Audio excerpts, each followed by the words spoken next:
Hello guys, good morning. আশা করি সবাই খুব ভালো আছো। আর আমিও চলে এসেছি আরও একটা নতুন ভিডিও নিয়ে। আজকে শরীরটা একেবারেই ভালো নেই, সকালবেলা থেকে কাজে একেবারেই মন বসছে না, ভীষণ গা হাত পা ব্যথা করছে।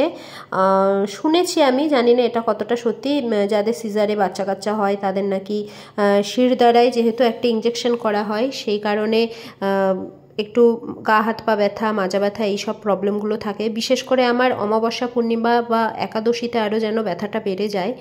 তো মনে হয় যত সম্ভব আজকে একাদশী, সে কারণেই খুব মাজা দিয়ে দুই পা ভীষণ ব্যথা করছে। তো একেবারেই কাজ করতে ইচ্ছে করছিল না, কিন্তু তা বললে তো হবে না, সংসার নামক অফিস থেকে একটা দিনও ছুটি নেই। তো সকালবেলা রুটি করছি আর এদিকে বেগুন পোড়া করছি। বেগুন পোড়াটা, বেগুনগুলো না একটুখানি পোকা আলা বেগুন ছিল। শুনেছি যে পোকা আলা বেগুনই নাকি খাওয়া ভালো, যেই বেগুন পুরো ফ্রেশ থাকে সেই বেগুনগুলোতে নাকি প্রচুর পরিমাণে বিষ তেল দেওয়া হয়, সেটা স্বাস্থ্যের পক্ষে ভীষণই বাজে। ও জন্য বেগুনের যেই সাইডটায় পোকা ছিল সেই সাইডটা ফেলে দিয়ে আমি পুড়িয়ে নিয়েছি।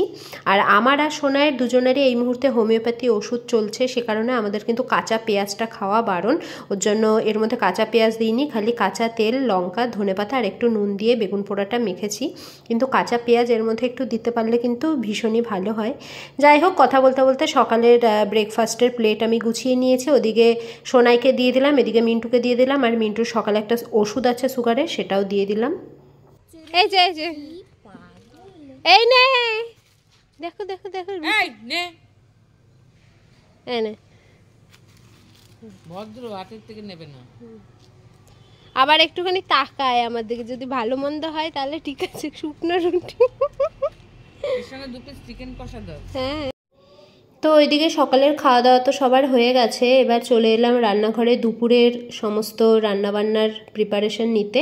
আজকে রান্নাবান্না আমি সেরকম কিচ্ছু করতে পারবো না, জাস্ট একটু ডিম করব আর ফ্রিজে ডাল রয়েছে, এই দিয়েই খাওয়া দাওয়া হবে।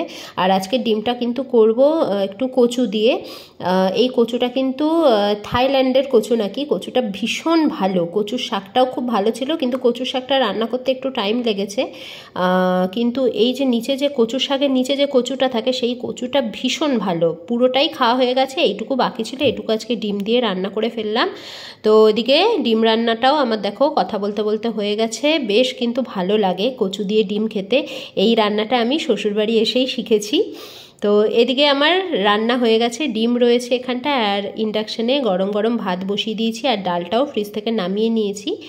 আর তারপরে আমি আর ভিডিও করতে পারিনি, কারণ ভীষণ শরীর খারাপ লাগছিল। এখন সন্ধেবেলা আমি জাস্ট বিছানা থেকে আর উঠিনি। সোনাই একটু হট ব্যাগে জল এনে আমার এই যে কোমরে দিয়ে দিচ্ছে।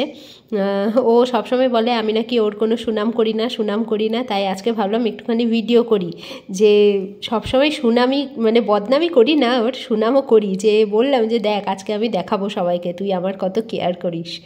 এত ব্যথা করছিল কোমরে যে বলার মতো না।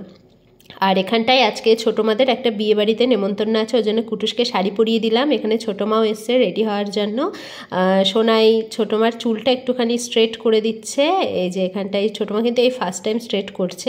ভীষণ ভয় পায়, কারণ একটুখানি মানে গরম গরম একটা যেহেতু একটা টাচ ফিল হয়, তো সে কারণে ভয় পাচ্ছিল খুব।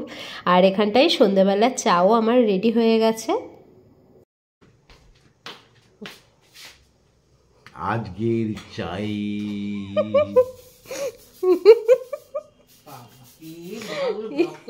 আমি তো এগুলো দেখাবো, কিন্তু সিরিয়াসলি দেখাবো। তো কেমন লাগলো ভিডিওটা অবশ্যই কিন্তু কমেন্ট করে জানিও, আর আমার চ্যানেলটাকে সাবস্ক্রাইব করে আমার পাশে থেকো। সবাই ভালো থেকো, দেখা হবে আরও একটা নতুন ভিডিওতে। ততক্ষণের জন্য টাটা।